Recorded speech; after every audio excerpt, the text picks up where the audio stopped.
Washington is a city in search of a smile. And today, the largest crowd ever to see a sporting event in the capital turned out to see the city's only major league team, the Redskins. That they could evoke this response is due to one man, George Allen. Allen has turned the team into the surprise story of the year, and he has done it following a football philosophy that sets him apart from all others in the pro game. Allen came from Los Angeles, and with him he brought several of his favorite Rams, plus other familiar names such as Pardee, Pettibone, Mason, Vaughn, McDowell, and Dowler. They are known in Washington as the Over-the-Hill Gang, but it's no joke. Their team is in first place with an undefeated record, and today will be trying to achieve something a Washington club hasn't in 28 years, win its first 4 games. They've done it despite losing quarterback Sonny Jurgensen in preseason, but it's been the defense that has excelled. The Skins trail only the powerful Vikings in defense in the NFC. This from a team that finished last in almost every defensive category the previous year. When he joined Washington in January, Allen vowed to put heat on enemy passers, and he succeeded famously. Today, on a gray, rainy Sunday, Washington's new strength was to be tested by one of the largest teams in football, the Houston Oilers. I'm Bob Delaney, and this is the NFL Game of the Week, the Washington Redskins versus the Houston Oilers. The Redskins' first series set the tone for the entire game when quarterback Billy Kilmer passed to Charlie Taylor in the flat for a first down. Although the play was successful, it started a trend of inopportunism on offense for Washington. A repeat shows Taylor had only one man to beat, but slipped trying to cut, or he might have gone all the way. On the very next play, Kilmer went to his other wide receiver, Roy Jefferson, on a bomb that was placed perfectly. The play covered 47 yards to the Houston 15. 2 plays, and Washington had their opponents reeling. But now, with the goal line simply yards away, the Oilers' huge defense stiffened. Houston's front line stacked up Charlie Haraway, but Houston was penalized for offsides, and Washington had a first down at the 10. On 2 successive plays, Kilmer went to his ace runner, Larry Brown, but Houston held. New Oiler coach Ed Hughes, a former Redskin, has gone for beef up front. And in Alan Aldridge, Mike Tilleman, Ron Billingsley, and Elvin Bethea, he has it. They average well over 270 pounds. A third down end zone pass was out of the reach of Jerry Smith, so Washington had to settle for a Kurt Knight field goal from the 15.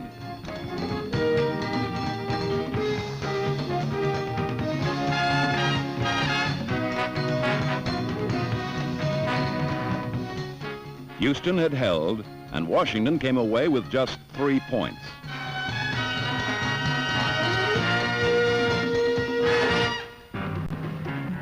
The Oilers don't have a lot of speed, but one man Washington wanted to keep the ball away from is Ken Burrow.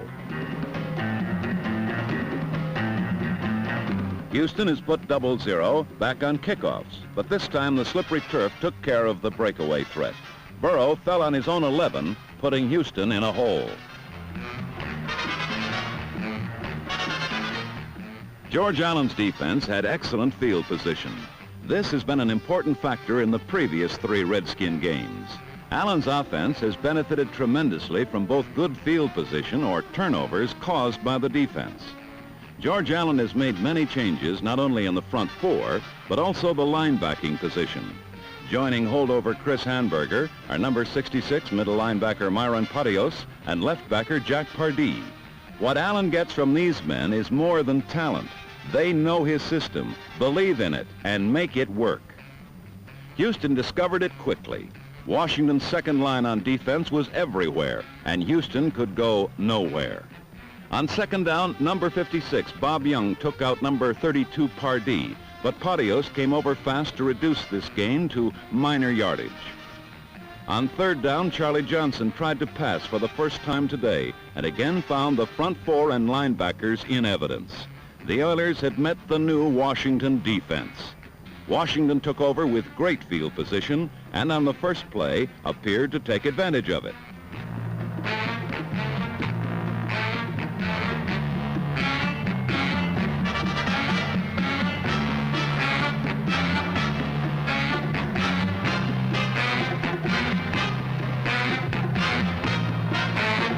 But Charlie Taylor's triumph turned to chagrin.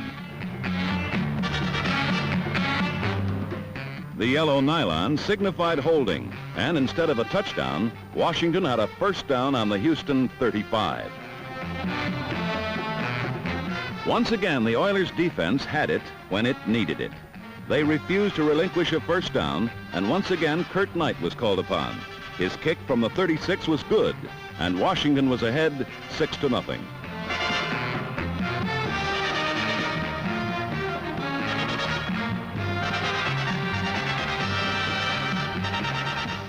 Houston had discovered it couldn't run against the Washington defense, so Johnson took to the air in this series. His first pass bounced in front of Charlie Joyner. An isolated view of Johnson just as he released the ball shows why. Darren Talbert won't be credited with a sack in the day's statistics, but nevertheless, his tackle broke up the play.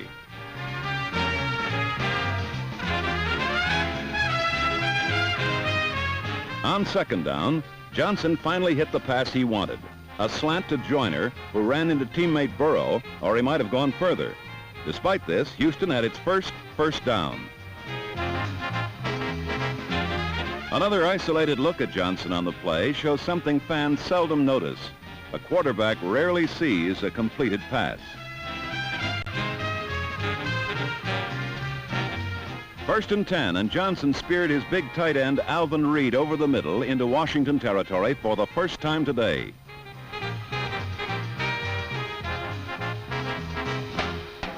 Houston was rolling now, and Johnson went back to Reed again on the same pass over the middle, but the results were not the same.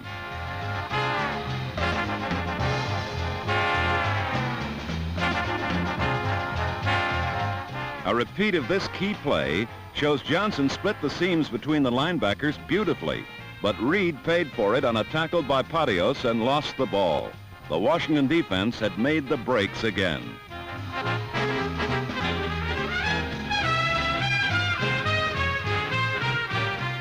Jack Pardee, number 32, the man who recovered the fumble and later would intercept a pass, said after the game, when your offense is only so-so, the defense has to carry the load. This is the way championships are won. A good quarterback takes advantage of opportunity, and Billy Kilmer turned to his two fine runners. Number 31, Charlie Haraway, is the perfect complement to last year's leading runner, Larry Brown, number 43. Watch Haraway's block on the cornerback on two consecutive plays that produce short yardage and a first down.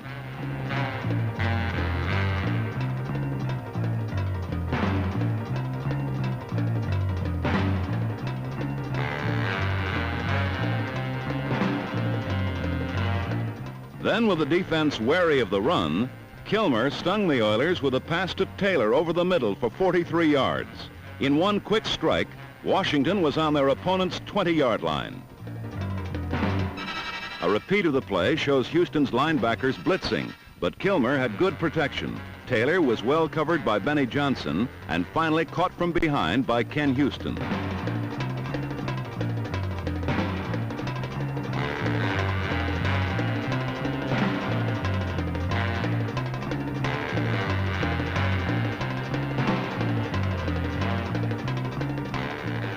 The second period began, and once again in the shadow of their own goal line, the Houston defense got tough. Kilmer couldn't move the ball on two straight running plays, so on third down, he went to Charlie Taylor, who again got behind the cornerback Johnson. Unfortunately, he was out of the end zone. The pass was incomplete, and Washington again had to settle for Curt Knight's 3 points.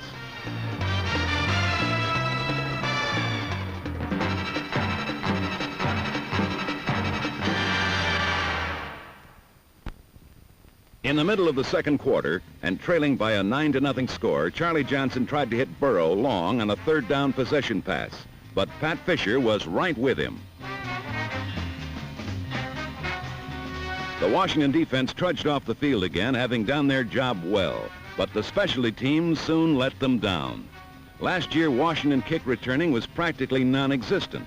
Redskin kick runners averaged only 1.7 yards per punt return for the worst mark in the league.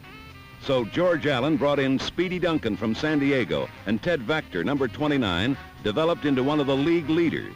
On this return, however, Vector coughed up the ball, and Houston had their first big break of the ball game. The ball on the Washington 24.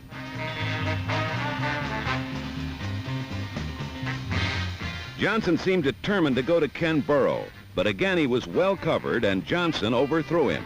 So on the vital third down play, Johnson threw to his backs for the first time and hit Leroy Sledge for a first down.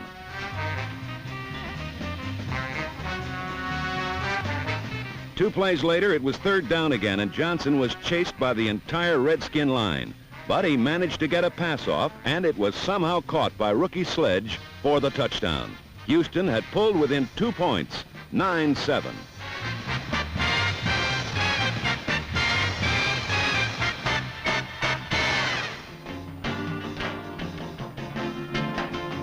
On their next series, Washington couldn't move the ball, and on the sidelines, Kilmer sought the advice of the old pro, Sonny Jurgensen.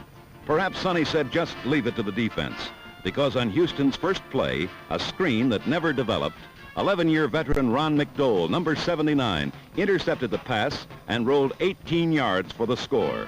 The Washington defense again had bailed out their offensive counterparts.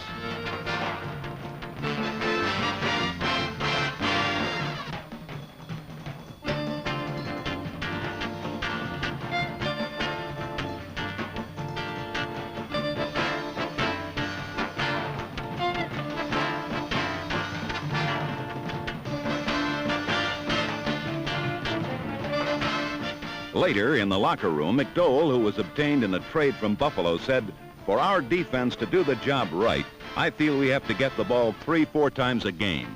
I think we did the job today."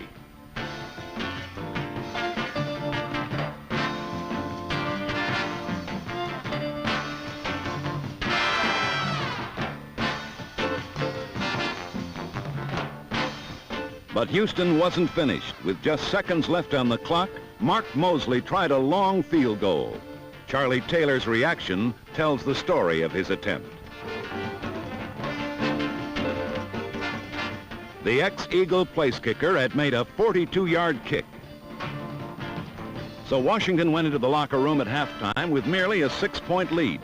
The Redskins had at times moved the ball well, and indeed they had scored 4 times. Yet Houston was somehow right behind them, 16-10.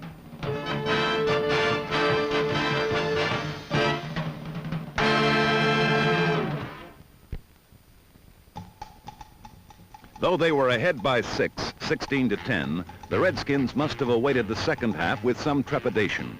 Would George Allen's 3-game bubble burst at the hand of the winless Houston Oilers? It seemed as if it might. The Redskins' offense opened the third quarter as they had closed the second, unable to control the game with their 1-2 backfield tandem of Brown and Haraway.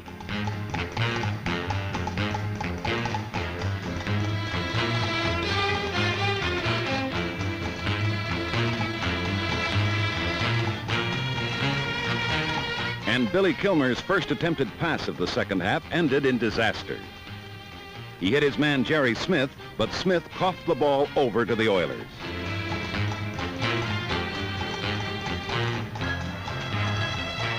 Another view of the play showed that Kilmer had the time and Smith had the hands, but safety Ken Houston made Smith forget everything. Garland Boyette scooped up the gift, and the Oilers now were in excellent position to take the lead at the Skins' 27. Leroy Sledge seemed to be the Oilers' only effective strategy today.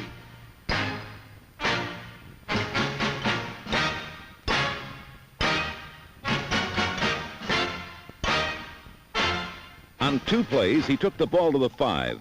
But here, a holding penalty literally killed the Oilers, and they had to end up settling for 3 instead of 7. The Redskins now led 16-13.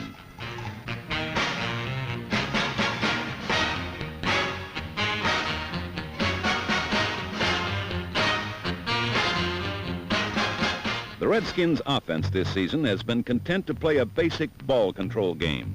With Kilmer at quarterback, George Allen has de-emphasized the pass, and the results have proved him smart thus far. However, against the Oilers, the strategy was not effective, and in the third quarter, the Redskins only managed 1 first down running or passing.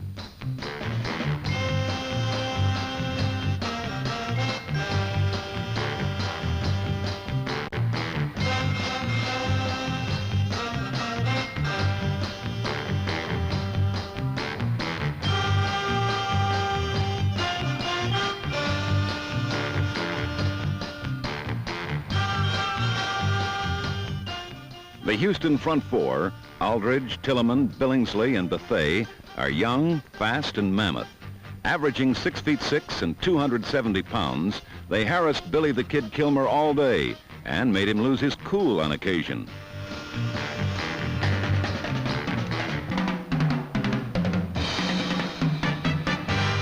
Nothing was working for Kilmer and the offense, but the Redskins' defense continued to keep them in the game. The Redskins came into the game third in the NFC against the pass, and their secondary lived up to that rank against the Oilers.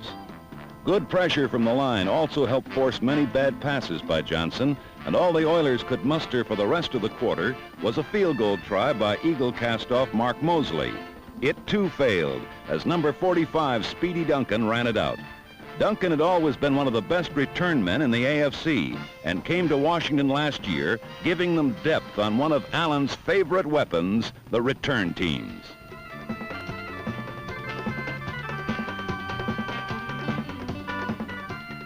Late in the quarter, the Oilers tried to mount another drive, but Johnson met disaster. Pressured by Talbert, Johnson forced his pass to the flat, and Jack Pardee picked it off, setting up the Skins on the Oiler 13. Another view of the play showed that Pardee covered his man perfectly, timed his move, and made a textbook play by a linebacker covering a setback.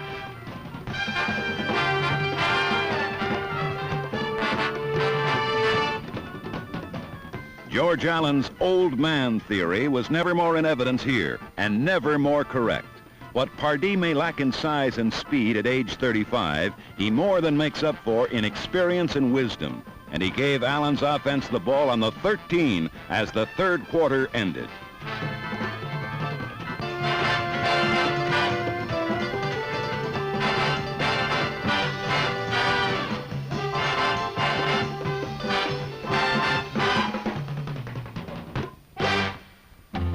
The Redskins' offense, however, was once again unable to convert the turnover. Larry Brown just couldn't find room to run. Brown's short gain could have been even shorter. Watch the Redskins' right guard, number 60, John Wilbur, brush block his man, then roll out and throw another block on still another Oiler defender.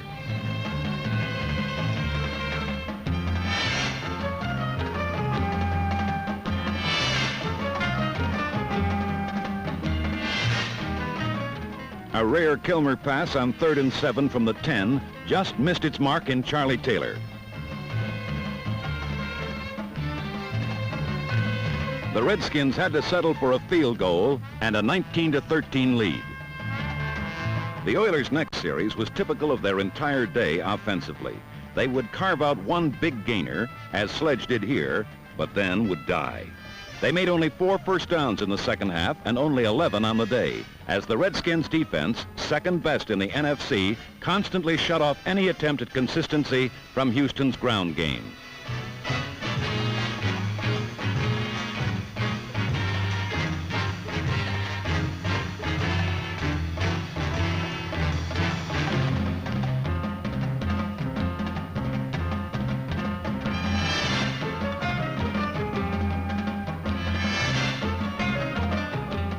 The secondary continued to blanket Charlie Johnson's receivers, while the front four continued to meet at the quarterback, dumping Johnson twice, but pressuring him constantly.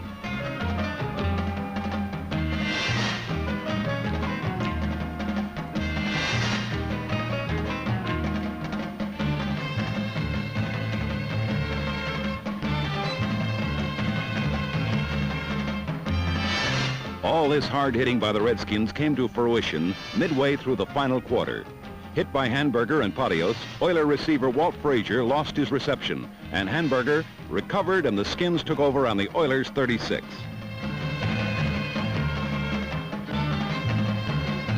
But Houston held, and on 4th and 1, leading by 6, Allen met with Kilmer and decided to go for the field goal.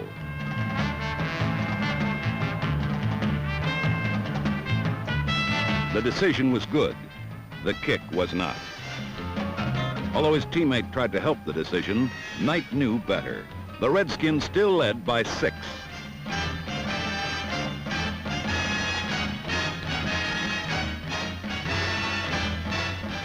But Kurt Knight would have his day.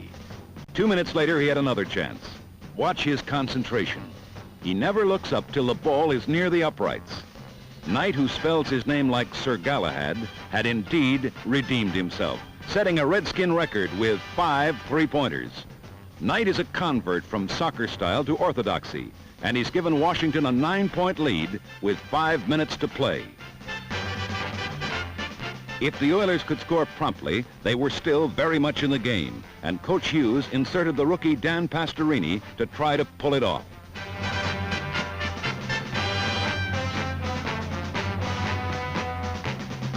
But on his first pass, Pastorini hammered the final spike into the Oilers' coffin.